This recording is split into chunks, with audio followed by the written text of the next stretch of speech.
கட்டும் பெண்ணுக்கு ஒரு வாசம் உண்டு, கண்டதுண்டா கண்டவர்கள் சொன்னதுண்டா. சேலை கட்டும் பெண்ணுக்கு ஒரு வாசம் உண்டு, கண்டு கொண்டே கண்களுக்குள் பள்ளி கொண்டே.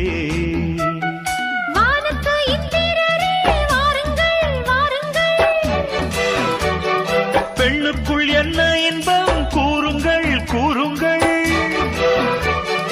இதுவோ சுகமோ உலகத்தில் இல்லை, இவளின் குணமோ மனமோ மலருக்குள் இல்லை. சேலை கட்டும் பெண்ணுக்கு ஒரு வாசம் உண்டு, கண்டதுண்டா கண்டவர்கள் சொன்னதுண்டா.